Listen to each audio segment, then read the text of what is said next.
Okay, so it is. Everyone behave. And we're going to stream this for our friends on Facebook, those who still can't seem to navigate Zoom. That's all right. We love them anyway. So thank y'all for joining us on this very warm, if you're in Mississippi, Tuesday evening. And almost done. Thanks everyone for bearing with me. Okay, we are live streamed. Richard, I will pass it off to you. Okay, thank you, Caitlin. Good evening, everybody, and welcome to Square Books and to this very special event. This is one of our Crossroads book group events, which, as I think most of you know, if not all of you, we started this shortly after the murder of George Floyd on May 25th. I think within a month, we had our first book discussion, and the idea is to use books to forward the discussion of Black Lives Matter and keep it in front of us for as long as necessary. And today we've got a really kind of a perfect book for that, The State Must Provide by Adam Harris. Congratulations, Adam, on this timely publication. And we've also got a special host, which is the main reason I wanted to butt in early to say hello to Claire Howorth, who's executive editor at Vanity Fair. And I'm going to turn it back over to Caitlin, but again, welcome everybody. Yeah, thank you, Richard. So before we kind of pass the baton to Adam and Claire, I wanted to do a little bit of Square Books housekeeping, tell you about a couple other events that we have coming up. Bear with me.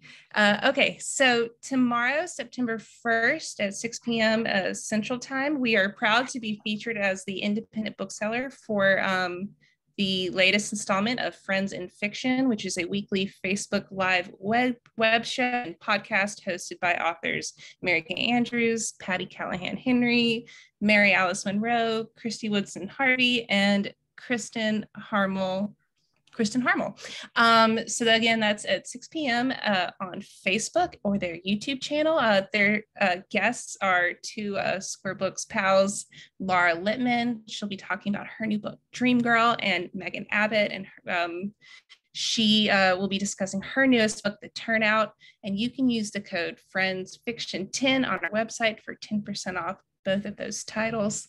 And then next Tuesday, September 7th at 6 p.m. Central Time here on Zoom, we'll be hosting Maurice Carlos Ruffin in conversation with Kiese Lehman for Maurice's newest short story collection, For Those Who Don't Say They Love You. Obviously, we've all been thinking a lot about New Orleans, and this is the kind of, I don't want to say the perfect book, but it's a very New Orleans book, and Maurice Carlos Ruffin is kind of undeniably New Orleans. So please join us. It's free to attend, but RSVP is required. Then Thursday, September 9th at 7 p.m. on Zoom, we are partnering with our friends at Politics and Prose to present Atticus Lish in conversation with Elliot Ackerman for The War for Gloria. You might remember Atticus because he is the author of the Square Books perennial staff pick, Preparation for the Next Life. So we're so glad to have him back for The War for Gloria. Just got a fantastic review in Publishers Weekly, but I've already been running on, so you'll just have to join us for that too. Again, that's on our Zoom, RSVP, can't wait to see you. Enough about them, let's talk about Adam and Claire. Adam is a staff writer at The Atlantic, where he has covered education and national politics since 2018. He's been very busy for the last few years.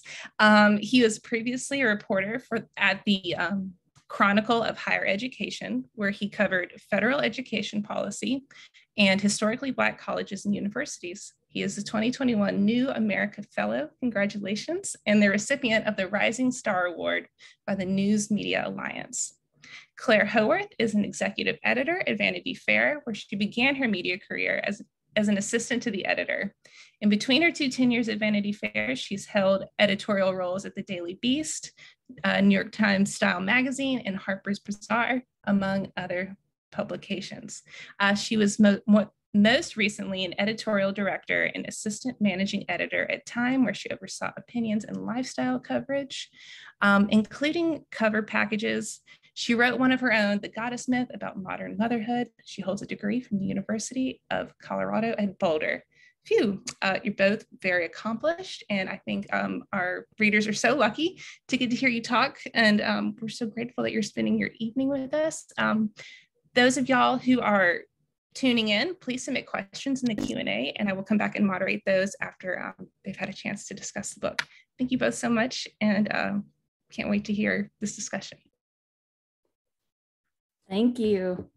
Thank you for having us, and I am honored to be here to talk with Adam, because although we don't know each other in real life, we are Twitter mutuals, and I've just been a very big fan of his writing for a long time as an editor and as a reader. His work for The Atlantic has covered a range of political and social issues.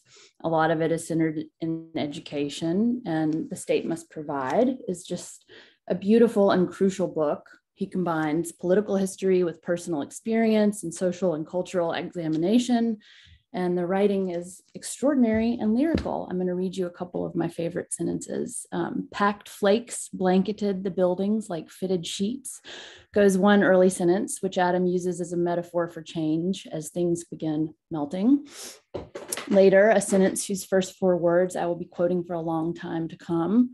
Discrimination is a contortionist, bending and twisting until it fits within the confines of the system it is given. And the whole book is just, tremendous history and beautifully written. Adam, you write so movingly about your time as a student at Alabama A&M and how you would wander over to the UA Huntsville campus to use the library. One day it was like a light switched on, the broken elevator in your dorm, seemingly overtaxed from move-in day, now signaled a much more nefarious problem, contrasted with the immaculately manicured Huntsville campus, their library abundant. So can you talk a little bit about how your personal experience propelled you into journalism and eventually into writing this book, which seems like it's been coming for a long time in your mind? Yeah, absolutely. And thank you so much, Claire, I'm really looking forward to this conversation, and thank you all for joining us this evening. So my family has historically been educated at HBCUs, right? My mom went to Alabama A&M. My dad went to Alabama State. We don't blame him for it. My sister was at Alabama A&M when I was there. My oldest sister went to Hampton. So these were sort of the institutions that really educated my family. And so, but before I arrived on campus at A&M, that was sort of a home by proxy. It wasn't, necessarily my home. It was just where my family had been educated. Once I got to campus, right, I was able to see the robust student body of the different types of people on campus, the grace that the professors showed, right? I had a really engrossing experience at A&M, but there were also the things that I noticed, as you mentioned, kind of the deferred maintenance, the elevators that seemed to be broken, the air conditioning that never seemed to be working when it was hottest out, and the heat that never seemed to be working when it was cold, and the buildings that had kind of been deteriorating. And that was not something that I noticed at the University of Alabama at Huntsville. And at first, my thought was, maybe I'm being melodramatic. Maybe this is, this is probably something that every student experiences. But my experience at A&M, I studied political science, and I realized I did not want to be a politician, but I was interested in the inner workings of policy. And that actually sort of led me into journalism. And as I started at the Chronicle of Higher Education, I really had these questions about why there was such a divide between my own institution, which was founded in 1875, and the University of Alabama, Huntsville, which was founded in 1950. Why was UAH's endowment, nearly twice as large as Alabama A&M's? Why were they the beneficiaries of not only newer facilities from 1950, but newer facilities within the last 2 decades? And that sort of questioning really led me to sort of covering HBCUs and the sector more broadly. And then, this book kind of grew out of, attaching that policy lens, understanding how policy underpinned the system that we recognize today to higher education. And so, yeah, I really, it would not be here if not for that experience at A&M. And can you give a little numerical insight, kind of situate us nationally and regionally, and how many HBCUs there are in the country and how underfunded they are compared to their four-year nonprofit peers? Yeah, absolutely. So, in America, there are something like 102 HBCUs. The number fluctuates depending on, one or two institutions' accreditation status at the time, but there are 102 accredited HBCUs in the US. That makes up about 3% of the four-year nonprofit institutions in the country, or they make up about 3% of the four-year nonprofit institutions in the country. But despite that sort of small percentage of institutions, right, they still educate roughly 9% of all Black students in higher education. They educate something like 25% of Black STEM graduates, 50% of Black lawyers and doctors, 80% of Black judges come from these institutions. But on top of that, and of course, most of these institutions are situated in the Southeast region, some into the Southwest, if you're counting parts of Texas as the Southwest, as opposed to just the pure South. And so, the majority of these institutions are going to be in the South and Southwest. There are a couple in Ohio and Pennsylvania. But the thing with these institutions is, if you look at a place like Oklahoma, right, where they have Langston University as their public HBCU, there are 1,450 Black students at Langston University. Between the University of Oklahoma and Oklahoma State University, which combined have something like 40,000 undergraduate students, there are about 1,650 Black students between those two institutions. So you can kind of begin to see the outsized influence these institutions have in educating Black students, if you just sort of look at the way that where these students are still attending today. And you start your book, as you just pointed out, your own school was founded in the 1800s as opposed to the Huntsville School, which came in the 1950s. You open the book with the story of John Fee, an abolitionist minister who founded Berea College in Kentucky. Can you talk a little bit about the origin story of what we think of as the HBCU and what the pre-war dream might have been and how that shaped a little bit briefly? Yeah, absolutely. So for several HBCUs, there are a couple of different ways that HBCUs were founded. So you had the institutions that were established by the Freedmen's Bureau just after Reconstruction. During Reconstruction, you had institutions that were established by wealthy white philanthropists. You had institutions that were started by Black educators and received money from religious organizations like the American Missionary Association.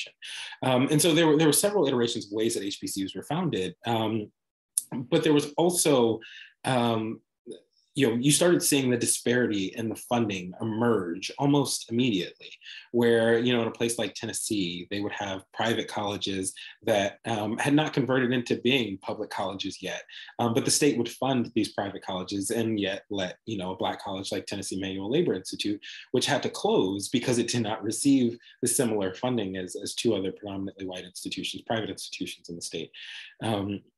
That they would receive that funding. And so a place like Berea College, which, is actually, it's not an HBCU, but it's a rare and unique institution. It was founded in 1855 by John Fee, a Presbyterian minister who was acting on the Bible, acting on his religious teaching that God had made of one blood all the people of the earth. And so he created an institution that was integrated, that was coeducational, and really had this root vision of equity at the very foundation of his college. And that has been able to sustain Berea throughout its history. And the only reason it was broken apart was because of intentional state action in the early 1900s. And so, the majority of higher education, contra to Berea, contra to the HBCUs, did not have that idea of equity and equality at its root.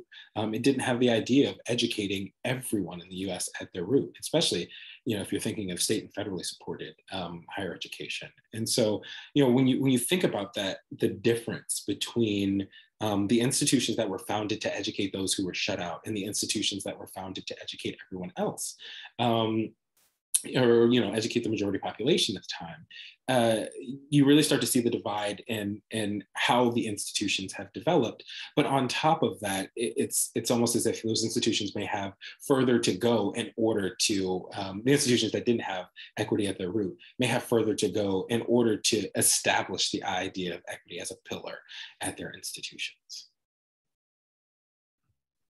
Speaking of equity at the root, you've written before about the GOP's obsession with critical race theory, and I think we're seeing a lot of that play out right now. I know Terry Gross asked you about it as well.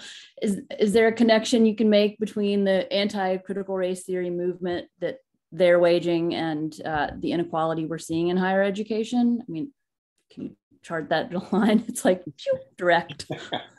Yeah, absolutely. So they're for as long as the U.S. has been a country almost here, there's been a sort of push to sanitize the versions of the founding, to sanitize, really structural inequities that were baked into the system. And there's this kind of current push against quote unquote critical race theory, what's been called critical race theory, when really it's a push to believe in a sort of a threadbare mythology of American life, right? To say that, the Declaration of Independence was signed, then you have, the Constitution, and then the Civil War happens, and then Martin Luther King gives a speech, and then everything is okay, and then you have Barack Obama as the president. So it sort of skips over the difficult parts of American history, and it's in those difficult parts of American history where solutions can be found. Because if you understand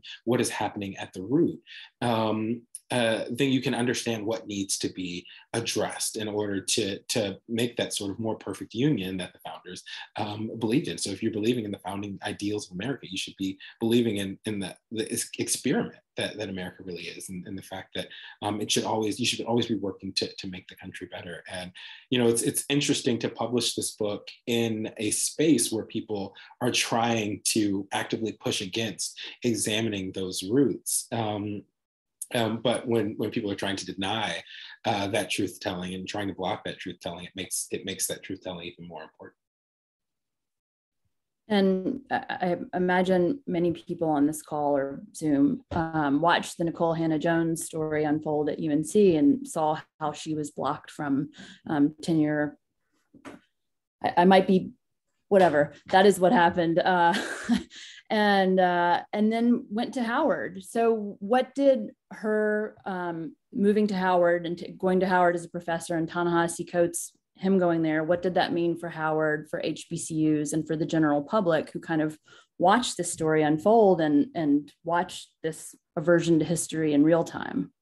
Yeah, it's actually been interesting because over the last couple of years, we've seen a sort of renaissance of attention to historically Black colleges. And this in some ways felt like a capstone to that, where after the long saga, UNC finally offers Nikole Hannah-Jones tenure, but it came with such struggle.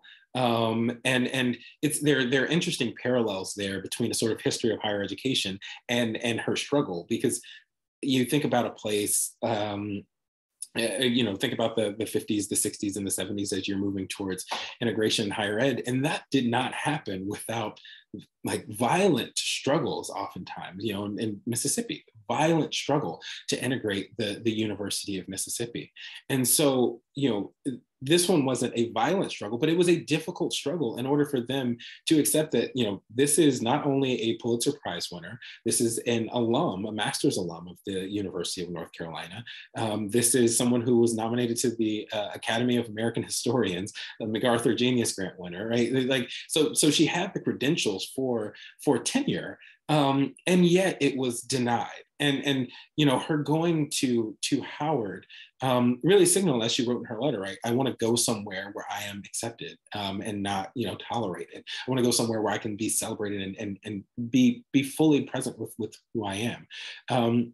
And really, that's kind of been the story of HBCUs. I know in my own experience at Alabama A&M as a student, it felt like I was able to freely be myself. I didn't have to perform and be anything other than myself. And that's oftentimes what, alumni from Ada Louise Sipple Fisher, who I write about in the book, to to my own classmates at Alabama A&M will say about their experience at HBCUs, is that, it felt like I was able to be fully myself and didn't have to, wasn't worried about performing. But to your point about what this actually means for HBCUs, for Howard, it is a fantastic thing. For other HBCUs, they're able to say that, yes, we can, Howard's able to attract talent, but we are here too. And we are also, a space where, an intellectually rigorous space, but also a space where students can grow into themselves and be their full selves.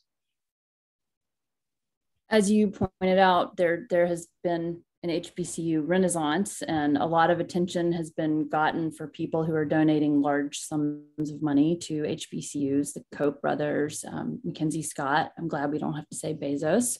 The anonymous donor who's endowing some of the Howard chairs.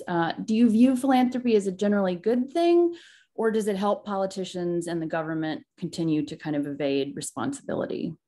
Yeah, I mean, in the case of the Mackenzie Scott donations, right, for the HBCUs and the institutions that received them, they're sort of unqualified goods for those institutions. They're able to do things that they would not have otherwise been able to do if they had deferred maintenance. They're able to refurbish their buildings and different things like that.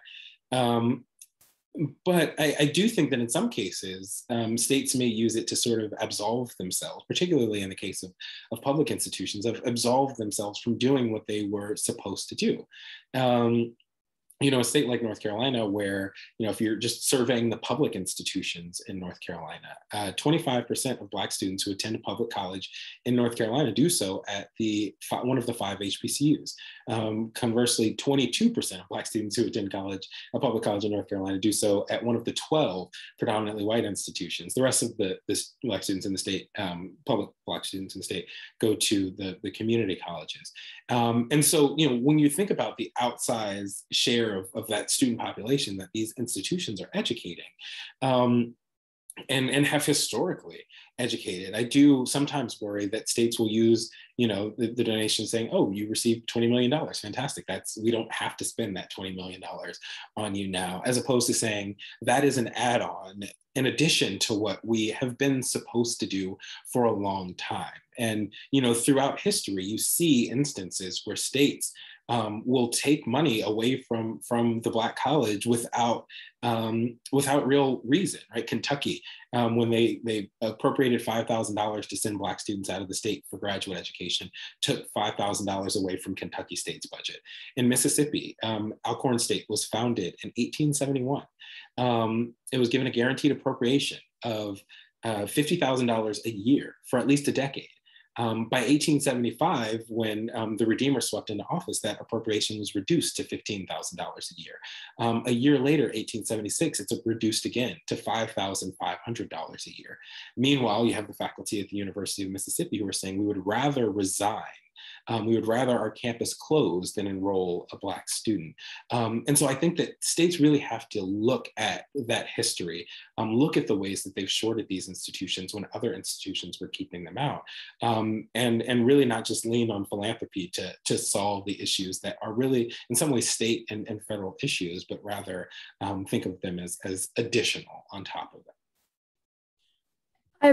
I've seen or read about arguments from various quarters saying consolidation might be a solution to help funding, and I'm wondering what you think about that. So you should explain what I mean by consolidation too. Yeah, so there have actually been several instances where folks have thought, okay, maybe we should just consolidate and fold all of the HBCUs into one, or maybe we fold the HBCU in with the predominantly white institution down the road. And I've in court cases, Mississippi, they tried to consolidate Mississippi Valley State and Delta State. And there was the thought, I want to say this was in the mid 80s, where they said, maybe we combine all of the HBCUs into one HBCU. And then, but there hasn't been proof that even if they did that consolidation, that they would still fund the institution if it, remained a historically Black college, that they would fund it equitably. And on top of that, I don't think that there's been any. When you have the sort of conversations about consolidation, it's always, well, maybe we close the Black college and merge it with the predominantly white institution, with no really consideration of what that role that Black college was facilitating. And so, when you have, HBCUs educate across all HBCUs, the average is 60% Pell eligible among HBCU students. So that means 60% of HBCU students are eligible for federal grants for low-income students. And so when you think about the student population that they're educating versus the student population that another institution that doesn't have the sort of idea of educating those who have traditionally been left out of higher education, what does that actually mean for attainment goals in the state? What does that mean for the people who have historically been shut out of institutions? And so there is a real danger in consolidation, particularly of public institutions. I know Pennsylvania had on the table recently consolidation of one of its historically Black colleges into the predominantly white institution nearby. And they sort of shelved the idea because they weren't sure where those students would be educated otherwise. And if they would receive the same sort of support that they received at Cheyney or Lincoln University of Pennsylvania, that same support that they received at that institution elsewhere. You raised the point too that HBCUs are also communities, and they tend to be lifelong communities, and they are family institutions for graduates. And Howard made news for forgiving student debt, which seems like a very holistic way to treat a student in advancing that person through life. Can you talk a little bit about HBCUs as community centers and lifelong connections? Yeah, when they were founded, HBCUs were really hubs for the Black community in the area. It was sort of you would think of them as sort of the ascendant institutions, like that is a community institution. And even today, HBCUs are often centered in Black communities. Alabama A&M is right around a thriving Black community in Huntsville, Alabama, and I think when you think of the sort of legacy institutions, the places where it's like, yeah, my parents went here, I went here, I would love to send my kids here.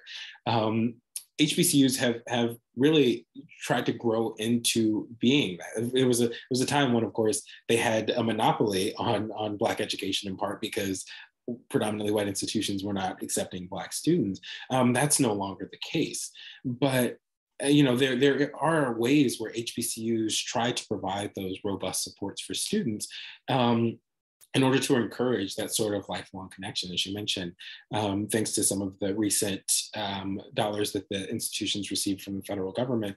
They've been forgiving, institutional debt for the students so that they're able to, do little things to advance in their careers or even, just re-enroll in classes kind of. And so there are a lot of ways that the institutions are trying to support students through difficulty. But I think that there's also, if we're broadly thinking about this sort of discrimination that the institutions have received from the lack of funding from both state, federal sources, the discrimination in philanthropy for that long period of time up until last year, where you saw the rush of funding, if you look at what they've been able to do with that additional funding this past year and think about what they would have been able to do if they received the funding that they were supposed to receive, for all of these years, whether they received the federal or the state matches for federal land grants, all of those little things, what they might have been able to achieve and do for their students.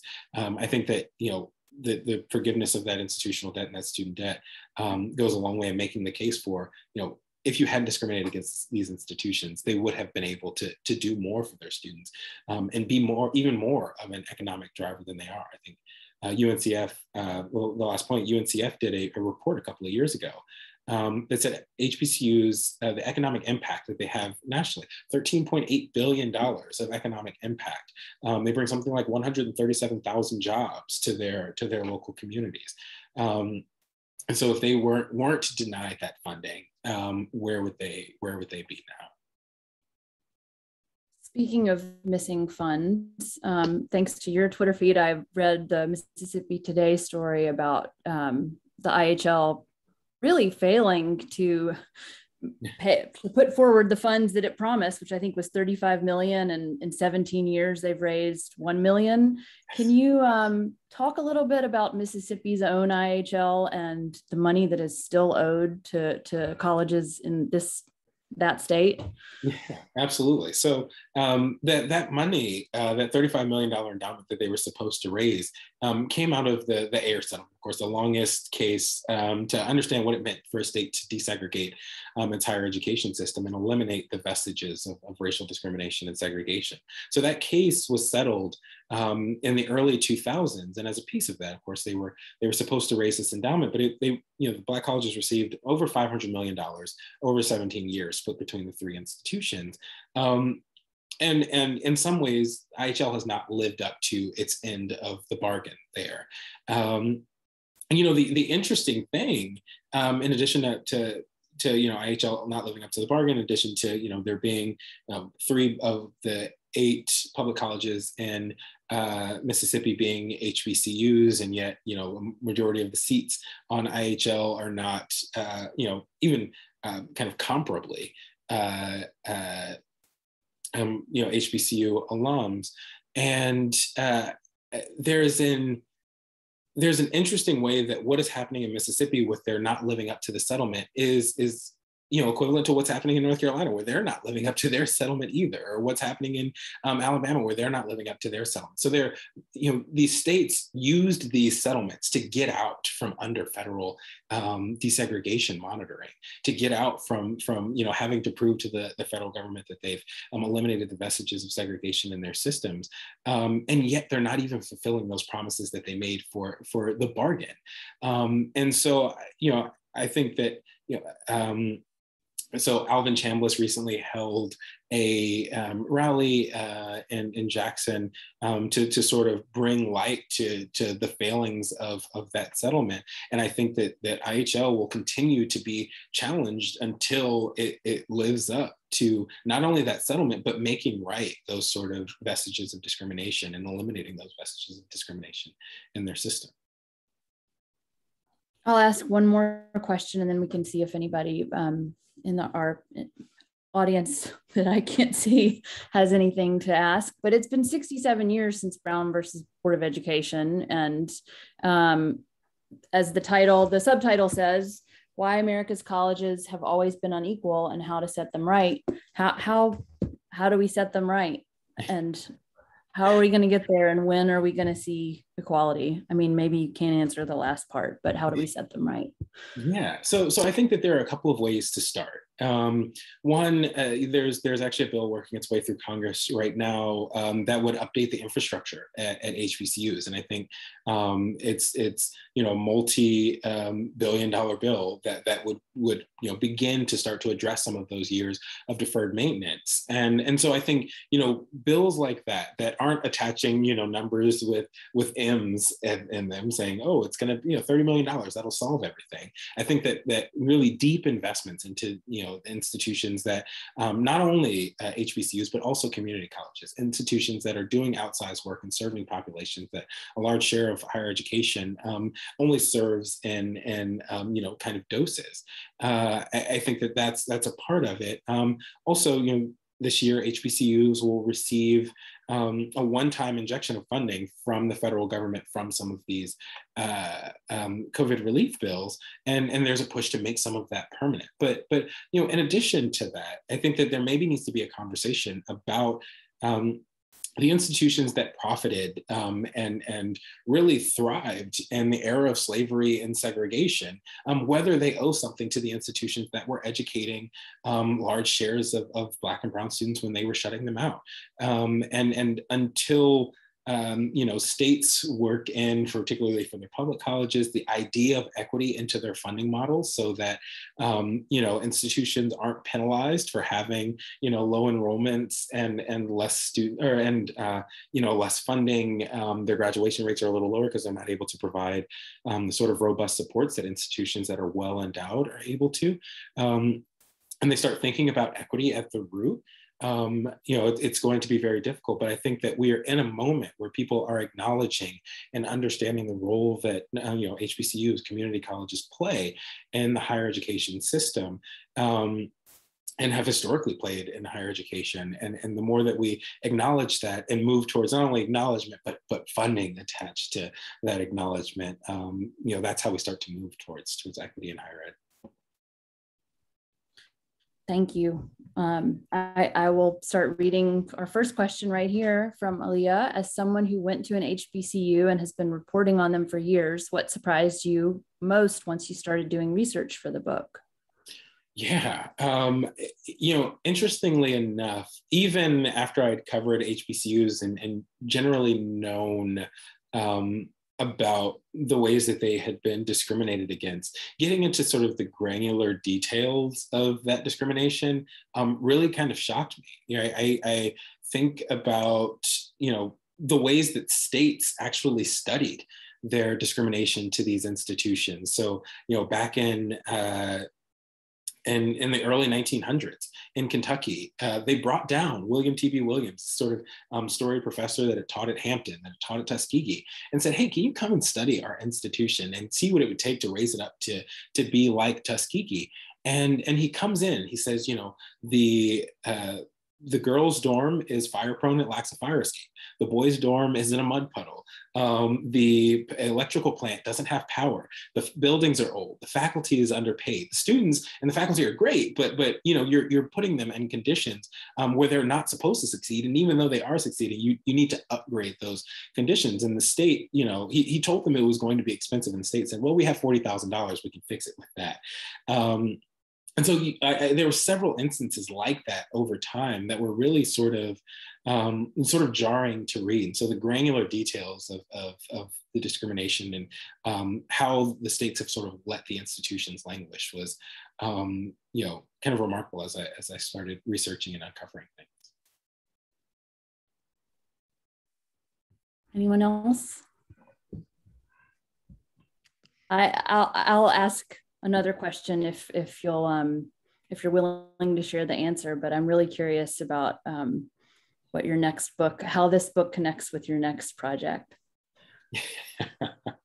So yeah, I think that I want to stay in the South and examining the ways that political systems have been have historically marginalized people and the ways to, I think that the sort of how to set them right piece of all of this. I'm very interested in the ways that history has driven conversations and the ways that you can, how subtle shifts are able to, subtle and major shifts are able to begin to break down some of the sort of structural inequality. So I think that my next book will likely be in that same vein.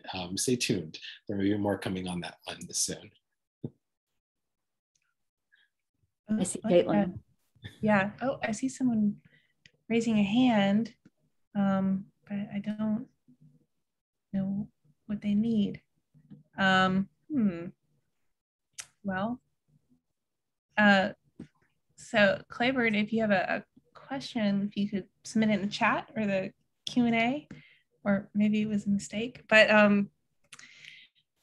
lucky us. Chat. Oh, there we go. Yes. He says, are you an optimistic person? You can take that wherever you like. Yeah, no, I honestly, I would say so. I hesitate to sort of answer along the sort of optimistic pessimistic divide, because if you look at sort of the accumulation of facts in the way that even after understanding the realities of the situation, that they have sort of consistently stayed the same. And as Claire mentioned, the sort of introduction, I write in the book that discrimination is a contortionist, sort of bending and twisting to fit within the confines of the system that it's given. So there are ways that we have observed the sort of shape-shifting of discrimination that would lead one to be pessimistic. But I think that within that, I haven't historically been a fan of the word resilience, but I think that there is a certain resilience. Even, I think about my bloodline, right? In 1901, Alabama passed Section 256, which segregated education, right? This didn't happen a long time ago. This happened when my grandfather's parents were alive. And so these are my great-grandparents. And, I'm young, and this is not that far back. And so I think about that fact that my great-grandparents were, up until fifth grade, right, in segregated institutions. And, fifth, sixth grade were in segregated institutions. And that schools were segregated during their lifetime. Then I think about my grandparents and how hard they worked to make things better for my parents.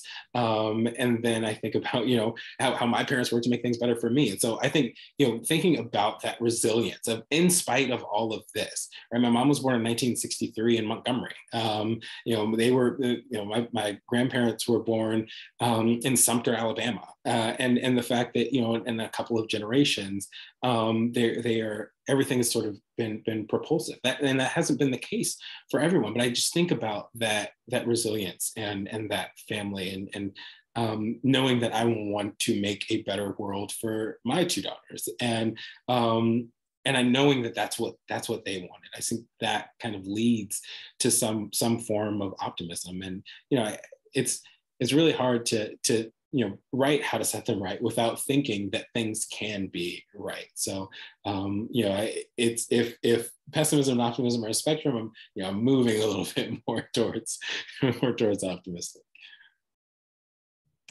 I love that. I think that's actually kind of a really wonderful note to wrap things up. I am just I'm always grateful for everyone who joins us on Zoom, but I am just especially grateful for this conversation. I think you kind of took a lot of kind of big ideas and a long history and did a phenomenal job of making it digestible. And, I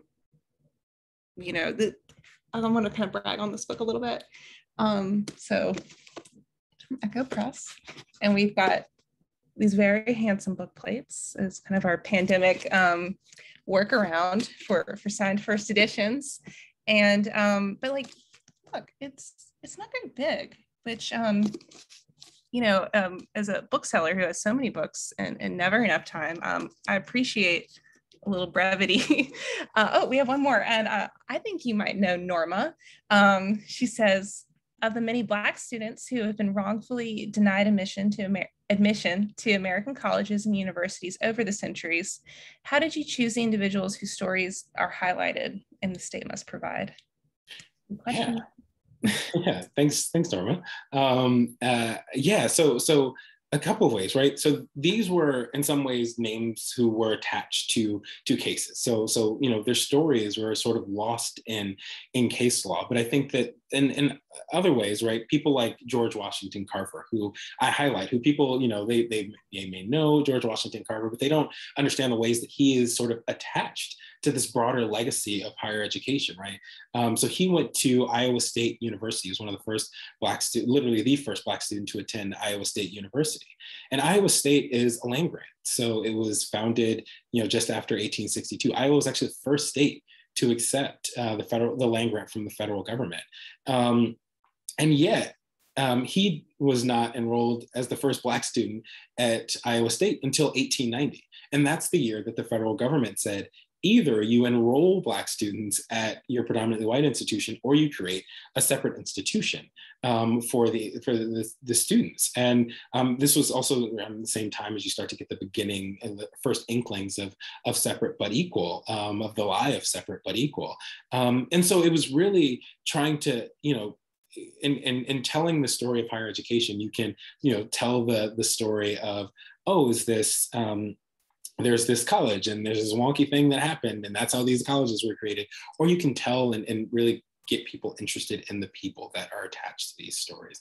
And so I wanted to ensure that it wasn't, you know, yeah, a lot of higher education books are incredibly wonky and they're incredibly, it's like, here are all the numbers and just take them as you will. But if you're not just reading numbers, but you're reading about a person, you're reading about their story, then you're able to understand what's going on in a different way, understanding that these people had lives and families, and that these fights that they were taking on, right, they were giving up years of their lives to fight these battles. Ada Louise Sippel Fisher, you know, she started this fight in 1945 and wasn't able to enroll at the University of Oklahoma until 1950. And so telling the story of that span of time in higher education through these people felt important to me. And I think that, you know, knowing that they were the names attached to the case law kind of made the selection a little bit more natural. That makes lots of sense. I bet you have a fantastic editor, and I'm yes, sure your editor is so grateful to have such a gifted writer who makes big things much more accessible for the little people like me. But oh wow, okay, we got another one, and then I think this might have to be our last one. Oh, this is a good one. Ellen says, "Thank you so much for writing this book." I second that. Thank you, Ellen, for joining us. Ellen is right. Yeah. Oh my goodness. All right, sorry. Let's see. One more question, and then we got to say goodnight. I should like to hear, Marion would like to hear about research, your sources. Do you go to, I'm sure you went to HBCUs or other state archives? Yes, absolutely. So it was a mix of sources. So from newspaper archives to the Library of Congress to state archives to individual institutional archives. So you know, and you know, a lot of this from looking at, you know, old congressional records. There were several places that I you know, had to poke around, and but you know, all of that to say, one, really big shout out to archivists, and also, you know, I did some of the research for this book during the COVID year, and so that would not have been possible without, you know, various institutional archivists as well as, you know, state archivists who were, you know, archiving sort of the historical funding records and state appropriation data over time. So shout out to archivists. Yes. I know, it's like beautiful scholarship ecosystem that we've obviously got signed bookplate editions of The State Must Provide. You can get 15% off the title if you use the coupon code Crossroads. That's all one word. Probably use it in all caps. I'm not sure if it's case sensitive or not, but or you can just stop by the store and see us. I would also like to remind y'all that events, virtual, in-person, hybrid, whatever comes around the pike, are not possible without your support. So please buy the book. And while you're at it, maybe subscribe to some journalism like the Vanity Fair. And I don't have a paper subscription to the Atlantic, but I do have a digital one. Is also great subscription value. Yes, yeah. I just only have the digital one, so I couldn't show it off. But anyway, I'm rambling. Adam and Claire, thank you both so much for sharing an hour of your time with our readers. We are so grateful. Dear readers, thank you for spending an hour of your evening with us. And I don't know, these are always hard to wrap up, so I'm just gonna do it. Good night, y'all. Congratulations, Adam. Yes, huge congratulations. All right, thanks, y'all. Okay, bye.